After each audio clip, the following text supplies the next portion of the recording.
Ang G.I. Joe Rise of the Cobra ang astig na Tagalog recap natin ngayong araw mga huwan. Ito ay isang sci-fi adventure action film na na-release sa taong 2009 at siguradong ikatutuwa niyong lahat panoorin. Kamusta na kayo mga huwan? Huwag na natin patagalin pa at simulan na natin ang ating malupit na palabas.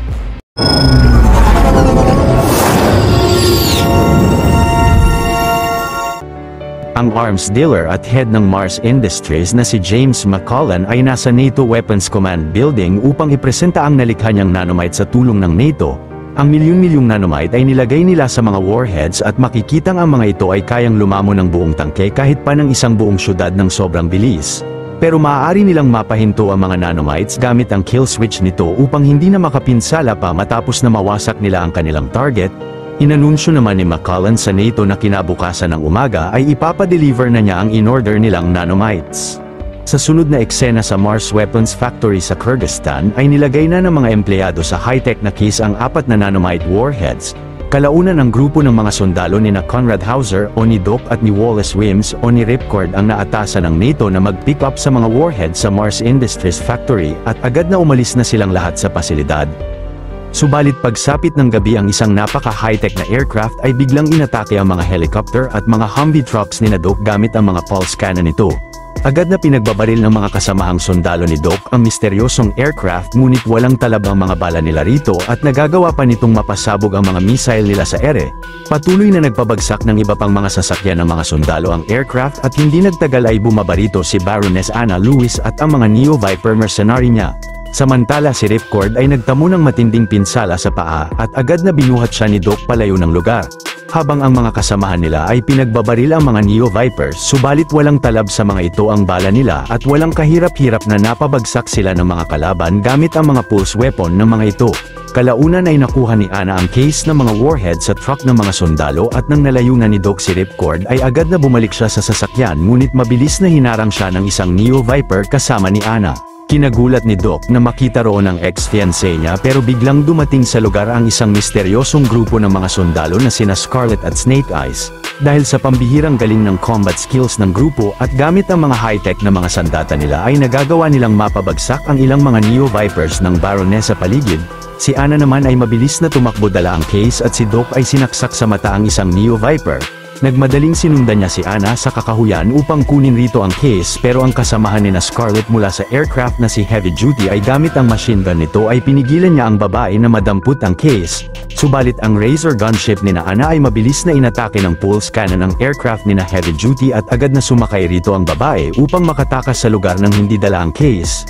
Ilang saglit ang isa pang kasamahan ni Scarlet na si Breaker ay gamit ang hologram device nito ay pinakausap niya kay Doc si General Hawk. Sinabihan ng General si Doc na hindi sila ang kalaban niya at pinakiusapan siyang ibigay sa kanila ang case ng mga nanomites. Tumanggi ang bida sa grupo dahil misyon niya na protektahan at dalhin ang case na yun sa NATO pero dahil nawasak ang lahat ng sasakyan ni Doc ay pinasama siya at si Ripcord ni General Hawk pabalik ng headquarter nila. Habang nasa biyahe ay ginamot ni Scarlet si Ripcord at maya-maya ay nakarating na sila sa disyerto ng Egypt kung nasaan ang sekretong base ni General Hawk na ang The Pit. Pagdating sa pasilidad ay pinaliwanag ng general sa dalawa na sila ay isang sekretong government organization na ang Global Integrated Joint Operating Entity o ang G.I. Joe. Ang organisasyon nila ay binubuo ng mga pinakamagagaling na sundalo mula sa 23 bansa na may napakataas na military training at gumagamit ng mga napaka-high-tech na mga device at mga equipment.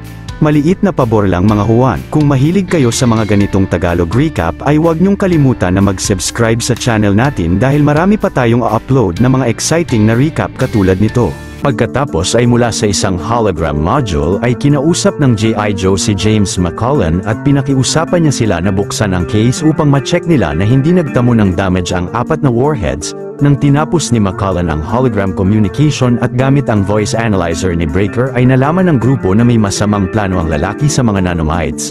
Maya-maya ay dahil walang kahit anong impormasyon ang G.I. Joe tungkol sa grupo na umatake kina Doc ay sinimulan nilang magsiyasat sa mga ito gamit ang mga nakuha nilang litrato sa insidente kanina. Pero sinabi ni Doc na kasama si Ripcord ay nais nilang sumali sa organisasyon ni General Hawk dahil marami siyang nalalamang impormasyon tungkol kay Anna Lewis. Napunta ang istorya 4 years ago kung kailan sina Doc at Anna ay magkasintahan pa. Bago naman ma-deploy si Doc sa misyon nila ay naisipan niyang mag-propose kay Ana at masayang sumang-ayon ang babae sa kanya sa kondisyon na iingatan ni Doc ang kaisa-isang kapatid niyang si Rex sa misyon nila at agad na nangako ang lalaki na poprotektahan niya siya. Sa sunod na araw ay na-deploy na ang grupo ng mga sundalo ni Doc sa silangang Africa at si Rex na ang scientist ng militar ay sinabihan ni Doc na nakatawag na siya ng airstrike kaya't pinapasok niya ito sa isang laboratory roon upang mag-imbestiga, habang sila naman ay matapang na nagpatuloy na nakipagbarilan sa mga kalaban sa buong lugar. Subalit maagang nakarating sa lugar ang tinawag na airstrike ni Doc at malakas na napasabugan ng mga US jet fighter ang laboratory habang nasa loob si Rex. Makalipas ang ilang araw ay malungkot na nilibing ni Ana ang kanyang kapatid ngunit hindi magawang makaharap ni Doc ang fiancé niya at napagdesisyonan na hindi na magpakita sa babae. Napunta na sa kasalukuyang panahon ng istorya kung kailan habang nasa submarine si McCullen ay makikitang inatasan niya pala ang grupo ni Ana na kunin ang mga nanomite warheads mula kina Doc ngunit labis na nagalit siya sa kapalpakan nila. Gayunpaman ay natrack niya ang case mula sa sekretong base ng G.I. Joe sa Egypt at napagplanuhan ni Ana na kunin ito roon. Pagkatapos ay inatasan ni McCullen ang ninja assassin na si Storm Shadow na samahan si Ana na kunin ang mga warhead sa pit. Nasabi naman niya kay Mr. Zartan na aayusin nila ang gobyerno ng Amerika sa lalong madaling panahon bago sila pumasok sa sekretong base nila sa ilalim ng karagatan. Pagpasok sa loob ay hinarap niya ang misteryosong scientist upang ipresenta sa kanya ang nalikha niyang mga Neo Vipers. Ang mga ito ay tagumpay na program ng doktor na hindi makaramdam ng takot o sakit sa kahit anong bagay kahit pamatuklaw ng sobrang makamandag na cobra. Dahil nag-inject ang scientist sa mga Neo Vipers ng mga nanomites at ang mga ito ang tumutulong sa kanila na maalis ang kamandag sa katawan nila. Agad na sinabihan ni McCullen ang doktor na magpadala kina Storm Shadow at sa Baroness ng isang grupo ng mga Neo Vipers. Pagkatapos ay napag-usapan nila ang plano ni McCullen na lumikha ng isang leader sa buong mundo sa pamamagitan ng pagpapasabog niya sa Beijing, Moscow at Washington gamit ang 3 nanomite warheads na ilalagay niya sa 3 malalaking missile nila. Sa kasalukuyan na yun ay umuwi ang Baroness sa mansyon nila sa Paris at hinarap siya ng asawa niyang si Baron Daniel Decobre. Samantala si Heavy Duty at sina Hawk ay napilitang isali sina Doc at Ripcord sa G.I. Joe at agad na sinimulan nila ang pag-training sa kanila. Pinasubok suotin ni Heavy Duty sa dalawa ang mga Delta 6 accelerator suit na magpapalakas at magpapabilis ng lahat ng mga galaw nila. Ang mga ito ay may kasama pang sobrang high-tech na mga sandata na nakakabit sa mga kamay ng suit. Pagkatapos ay sinabak naman sina Doc at Ripcord sa weapons firing training at magaling na natapos nila ang pagsasanay. Ngunit nang sumailalim na si Doc sa self-defense training laban kay Snake Eyes ay walang kahirap-hirap na napapabagsak siya ng assassin ng maraming beses. Gayunpaman ay hindi sumuko si Doc na makipaglaban kay Snake Eyes kahit palabis na nahihirapan siya rito hanggang sa wakas ay nagtagumpay siyang mapatumba rin ang assassin. Pagkatapos ay sinanay ang dalawa sa pagmamaneho ng isang Shark Seacraft at magaling na nakakalusot sila sa mga obstacle habang nagpapatama ng mabilis sa maraming target. Kalaunan ay masayang binati ni General Hawk sina Doc at Ripcord sa matagumpay na pagpasa nilang dalawa sa training, subalit hindi nagtagal ang maraming mole pods ni na Baroness ay nag-drill sa ilalim ng disyerto upang bumutas sa mga pader ng underground base ng G.I. Joe. Mabilis na sinugod ni Storm Shadow ang opisina ni General Hawk at nang napatumba niya ito ay agad na kinuha nila sa silid ang case ng mga warheads. Pero ang general ay nagawang i-activate ang alarm ng buong base at nagmadaling pinasabugan ni Heavy Duty ng grenade launcher ang lahat ng mole pods ni na Ana. Sinabihan naman ng Baroness ang mga Neo Vipers na pumunta sa control room upang buksan ang exit hatch ng pit. Nang sasakay ang mga kalaban sa isang jetpack ay pinigilan sila ni Doc pero mabilis na sinagasaan ni Ripcord ng forklift ang isang Neo Viper bago nito mabaril ang kaibigan at si Ana ay tumakbo dala ang case. Ilang saglit si Storm Shadow ay magaling na nagpatumba ng ilang mga G.I. Joe soldier sa paligid pero nang inatake niya si Ripcord ay mabilis na pinigilan siya ni Snake Eyes. Kalaunan ay naharang ni Scarlet si Ana at napatalsik niya rito ang case ngunit galit na nakipaglaban sa kanya ang Baroness. Sina Snake Eyes at Storm Shadow ay patuloy na nagsasagupaan gamit ang mga katana at matinding hand-to-hand combat skills nilang dalawa. Sa kasalukuyan na yun sina Doc at Heavy Duty ay nagawang magpabagsak ng dalawang Neo Vipers na umaatake sa kanila. Hindi nagtagal ay magaling na napatumba ni Ana si Scarlet habang si Storm Shadow ay agad na nakatakas mula kay Snake Eyes at sinuot niya ang isang jetpack ng base. Pagkatapos ay mabilis na dinampot ng Baroness ang case bago siya dalhin ni Storm Shadow at nagmadali silang tumakas mula sa exit hatch ng pit at sumakay sa Razor gunship aircraft nila. Maya-maya si Snake Eyes ay naalala nung isa pa siyang batang homeless sa Japan ay naisipan niyang pumasok sa malaking tahanan ng Arashikage clan upang kumuha ng makakain. Nang mabilis na inatake si Snake Eyes ng batang Storm Shadow ay buong lakas na nakipaglaban siya rito pero kalaunan ay pinigilan sila ni Hardmaster. Bagkus ay pinatuloy ng Master sa templo si Snake Eyes at kinabukasan ay pinagsani niya ang bata ng self-defense gamit ang iba't ibang mga sandata nila kasama ni Storm Shadow. Isang araw ay tinagurian ni Hardmaster si Snake Eyes na ang pinakamagaling sa klase nila ngunit labis na kinasama yon ng loob ni Storm Shadow at tumakbo siya palayo. Maya-maya ay nakita ni Snake Eyes na may sumaksak sa likod ni Hardmaster at napansin niya si Storm Shadow na nagmadaling tumakas sa templo. Napunta na sa kasalukuyang panahon ng istorya at base sa mga datos na nalaman ng G.I. Joe ay planong i-activate ni Ana ang mga nanomite sa tulong ng asawa nitong scientist na si Baron Daniel Decobre. Sa kasalukuyan na yon si Zartan ay pinasailalim ni McCullen sa isang operasyon ng misteryosong doktor upang mabago ang itsura ng lalaki. Pagkatapos ay sinabihan ni McCullen sina Ana at Storm Shadow na pagkatapos nilang ma-activate ang mga warheads ay ipunta nila ang mga ito sa Paris upang masubukan ang isa at upang mapakita nila sa buong mundo kung gaano kalaking pinsala ang magagawa ng mga nanomites. Sa sunod na araw sina Ana at Storm Shadow ay pumunta sa Paris, France kung nasaan ang Decobre Laboratory at mabilis na pinatumba ng assassin ang mga bantay sa lobby gamit ang mga shuriken niya. Nang nakapasok na ang grupo sa laboratory ni Baron Decobre ay binantaan nila ito na tatapusin silang lahat kundi nila a-activate ang mga nanomite sa warheads. Agad na sinunod ng Baron sina Ana at sinimulan nila ang proseso sa pag-activate sa mga nanomites pagkatapos ay binalik niya ang lahat ng mga ito sa kanila. Subalit mabilis na tinapos ni Storm Shadow ang Baron mula sa likod. Samantala ang G.I. Joe kasama sina Doc at Ripcord ay nakarating na rin sa Paris, France upang pigilan ang masamang plano roon ng mga kalaban. Kalaunan ay sumakay na sina Storm Shadow pabalik ng truck nila na nakita ni Doc mula sa di kalayuan kaya't mabilis na hinabol ni Snake Eyes ang mga ito at nagawa niyang makasampa sa bubong ng sasakyan. Sina Doc at Ripcord ay nagmadaling hinabol rin ang mga kalaban suot ang mga Delta 6 accelerator suit nila habang si Scarlet ay sumakay ng isang motor. Ngunit sina Ana ay malakas na binangga ang karamihan sa mga sasakyan ng mga sibilyan sa kalsada upang pigilan sina Snake Eyes at sina Doc na habulin sila pero magaling na nakakaiwas rito ang mga G.I. Joe. Kalaunan si Breaker sa van ay na-realize na planong gamitin ng mga kalaban ang isang warhead sa Eiffel Tower at agad na sinabi niya ito kina Doc.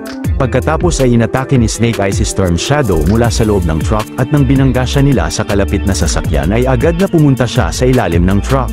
Ilang saglit nang babarilin ng isang Neo Viper si Snake ay mabilis na binaril ito ni Scarlet sa ulo ngunit kinagalit yun ng Baroness kaya't naisipan ng kalaban na barilin siya ng pulse weapon nito pero agad na sinalo ni Ripcord ang babae.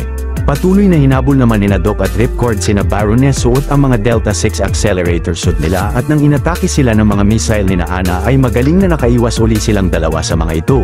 Ngunit nang ginamit ng mga kalaban ng pulse cannon kina Doc ay nagawa nilang matamaan sila. Maya-maya ay bumitaw si Snake Eyes sa truck ng mga kalaban at biglang bumangga sila ng napakatindi sa padaan na tren. Pero nagawang makasurvive ni na Baroness at Storm Shadow sa aksidente at nagmadali silang tumakbo palayo dala ang mga warheads. Ngunit maging sina Ripcord at Doc ay malakas na bumangga sa dumaang tren ng Paris at bumagsak ng matindi sa mga kotse sa kalsada. Ilang saglit si Ana ay sumakay sa elevator ng kalapit na gusali habang si Storm Shadow ay mabilis na umakyat sa hagdanan. Kalaunan pagdating roon ng dalawa ay agad na hinabol ni Ripcord ang puting ninja assassin habang si Doc ay hinabol naman ng Baroness, subalit na launch na ni Storm Shadow ang warhead upang patamaan ang Eiffel Tower bago siya napigilan ni Ripcord. Samantala si Ana ay inatake ng pulse weapon si Doc na malakas na kinatalsik nito bago siya pumunta sa rooftop ng gusali. Nang sumabog naman ang nanomite warhead sa higanteng istruktura ay napakabilis na nilamon nito ang malaking parte ng tower pati na ang maraming mga bagay sa paligid. Kalaunan ay malakas na tumalon si Storm Shadow pasakay ng helicopter nila habang si Doc ay napuntahan si Ana sa rooftop subalit mabilis na inatake uli siya ng pulse weapon ng kalaban. Nang sumakay na rin ang Baroness sa helicopter ay agad na bumangon ang bida upang magmadaling tumalon sa aircraft at upang ma-disarm niya ang mga nanomite mula sa kill switch ng babae. Galit na sinuntok ni Storm Shadow si Doc pero dahil sa nagawa niya ay tumigil na ang lahat ng nanomite na lamunin ang lahat ng mga bagay sa buong lugar lalo na ang Eiffel Tower. Subalit unti-unting bumagsak ang higanteng istruktura dahil sa matinding pinsala na natamo nito mula sa mga nanomites. Maya-maya sina Heavy Duty at Breaker ay kumuha ng mga impormasyon mula sa utak ng patay na Neo Viper ng truck ni Ana at bago wasakin ng mga nanomites ang katawan ng lalaki ay nakakuha siya ng sapat na impormasyon rito. Ngunit biglang napaligiran ng mga G.I. Joe ng mga kapulisan ng Paris at agad na dinakip sila ng mga ito maliban kay Snake Eyes na nakapagtago mula sa di kalayuan. Sa sunod na eksena si Doc na bihag ni Shadow sa aircraft nila ay seryosong nagpasensya kay Ana dahil nabigo siyang masama pa uwi si Rex at nagpapasensya rin siya na matapos noon ay hindi niya maharap ang babae. Hindi nagtagal ay nakabalik na sina Ana sa sekretong military base nila. Samantala ang mga G.I. Joe na kinulong sa French Anti-Terror Facility ay pinuntahan ni General Hawk at sinabihan silang sumang-ayon raw ang French na palayain sina Scarlet sa kondisyon na hindi na sila babalik roon kahit kailan. Paglabas ng grupo sa pasilidad ay mula sa mga imahe na nakuha ni Breaker kanina ay nalaman nila ang lokasyon ng sekretong base ni na McCullen sa North Atlantic at si General Hawk ay sumang-ayon sa kanila na sumugod roon. Agad na sumakay ang G.I. Joe sa submarine nila at mula sa tracking beacon mula sa case ay nalaman ni Breaker ang lokasyon nito pagkatapos ay nakita nila ang aktwal na itsura ng sekretong Mars Industries base ni na McCullen gamit ang isdang drone nila. Sa kasalukuyan na iyon ay pinalagay na ni McCullen ang mga warhead sa mga missile nila upang i-launch ito. Pinunta naman niya si Doc sa laboratory ng misteryosong scientist upang gawin din siyang Neo Viper nila. Subalit nang sisimulan na ng doktor ang operasyon sa bida ay binunyag nito na siya pala si Rex Lewis. Nung nag-imbestiga raw siya sa laboratorio ng mga kalaban ay nakita niya roon si Dr. Mindbender at ang mga nanomites na pinag-eeksperimentuhan nito. Labis na namangha si Rex sa nanotechnology na iyon at agad na kumuha siya ng kopya mula sa USB niya. Nang nag-alarm ang pasilidad dahil sa paparating na airstrike ay sinarado ng scientist ang laboratorio, pinaliwanag ni Rex na kahit pa nagtamo silang dalawa ng matinding pinsala sa airstrike ay nagawa nilang makasurvive sa pagsabog. Tinuro sa kanya ni Dr. Mindbender ang lahat hanggang sa nagtagumpay siyang maperpekto ang mga nanomites. Sa sunod na eksena ang mga G.I. Joe sakay ng mga snowmobile ay mabilis na pinatumba ang mga bantay sa harap ng Mars Industries base ni na McCullen. Maya-maya ay pinasimulan na ni McCullen ang pag-launch ng 3 missile nila na naglalaman ng mga nanomite warheads upang patamaan ang 3 target na syudad nila. Pero ang mga G.I. Joe na sakay ng snowmobile ay nasa tapat na ng base at si Snake Eyes ay nagmadaling ginamit ang rocket ng sasakyan upang pasabugan ang nanomite missile ng mga kalaban. Ang napaka-high-tech na aircraft naman ng Mars Industries na ang Night Raven ay naisipang paliparin ni Ripcord upang pasabugin ang iba pang missile na nilaunch ni na McCullen. Samantala ang mga tauhan ng US President ay binalita sa kanya na may tatamang nanomite missile sa Washington at minungkahi ng mga ito na pumunta sila sa bunker ng White House. Kalaunan ay naalala ni Ana ang mga masasayang memorya niya kasama si Doc at nang mag-i-inject na si Rex ng mga nanomite sa kanya ay mabilis na pinigilan ng babae ang doktor. Subalit napansin ng bida na nag-inject rin si Rex ng mga nanomite kay Ana at gamit ang controller ng scientist ay mabilis na pinaralisa niya ang buong katawan nito. Sa kasalukuyan na yon ay mula sa launch hatch ng missile ay pumasok na si Snake Eyes kasama nina Scarlet at Breaker sa underground base ng Mars Industries. Pagdating ng 3 sa control room ng base ay magaling na pinatumba nila ang lahat ng operator at mga bantay sa buong paligid gamit ang mga high-tech na mga sandata nila. Pagkatapos ay pinadala ni Breaker kay Ripcord ang coordinates ng 2 pang nanomite missile ni na McCullen at sinimulang sundan ng lalaki ang missile na papunta sa Moscow. Samantala si General Hawk ay pinag-utos na i-release ang napakaraming Shark seacraft nila mula sa kanilang submarine at ang base ng Mars Industries ay agad na nag-release rin ng napakaraming Mantis attack seacraft nila. Dito na nagsimula ang matinding gera nila sa ilalim ng karagatan ng Atlantic Ocean sakay ng mga seacraft ng 2 kampo. Hindi nagtagal ay ginamit ng mga kalaban ang dambuhalang pulse cannon nila upang atakihin ang mga Shark seacraft ng G.I. Joe at biglang napatamaan ng mga ito ng bahagya ang submarine ni na General Hawk. Maya-maya si Ripcord sakay ng Night Raven jet ay nagawang mahabol ang missile na papunta sa Moscow at magaling na napasabog niya ito. Sa sunod na eksena si McCullen ay pumunta sa laboratory ni Rex pero mabilis na binaril ni Doc ng pulse weapon ang 2 tauhan nito.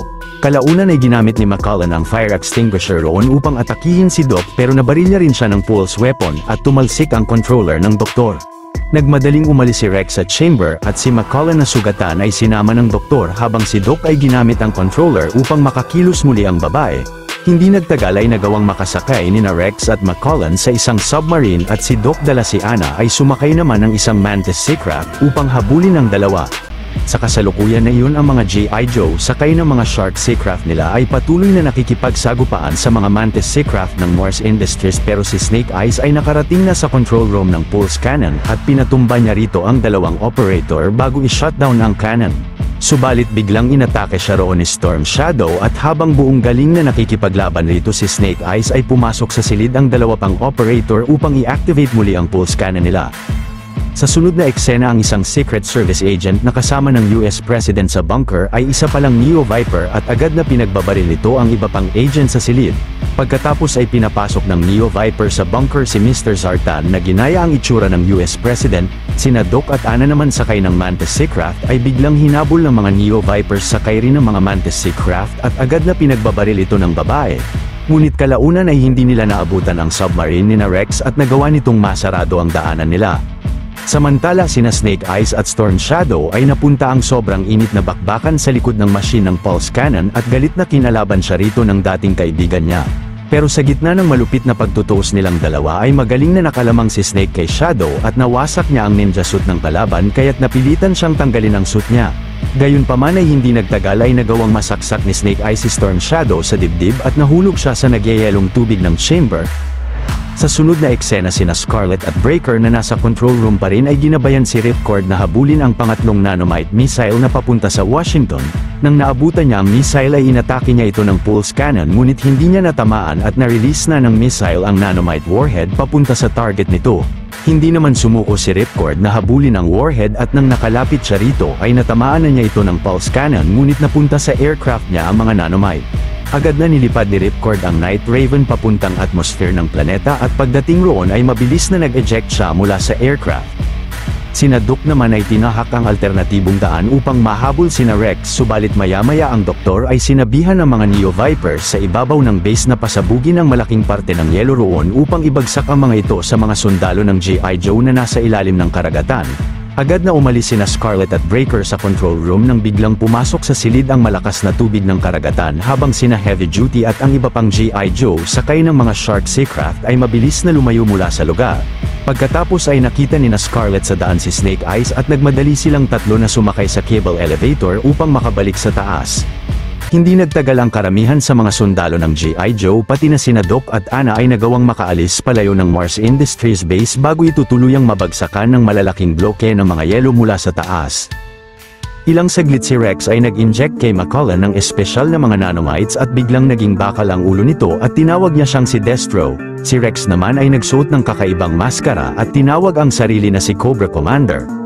Sa sunod na eksena sina Doc kasama ang buong hukbo ng G.I. Joe ay hinarap ang submarine ni Cobra Commander upang madakip nila sila. Pagkatapos ay kasama si Destro ay kinulong ni Doc sina Cobra Commander sa isang napaka-high-tech na selda. Makalipas ang ilang araw si Ana ay kinulong sa malaking aircraft carrier ng G.I. Joe at habang nandoon ay nalaman ni Doc sa doktor na matatagalan pa bago nila maalis ang mga nanomite sa katawan ng babae. Samantala si Mr. Zartan na nagtagumpay ng mapalitan ang katauhan ng US President ay nakabalik na sa Oval Office ng White House. Sa sunod na eksena pagbalik sa pit ay makikitang opisyal na miyembro na ng G.I. Joe sina Doc at Ripcord at agad na sinimulan nila ang kanilang sunod na misyon.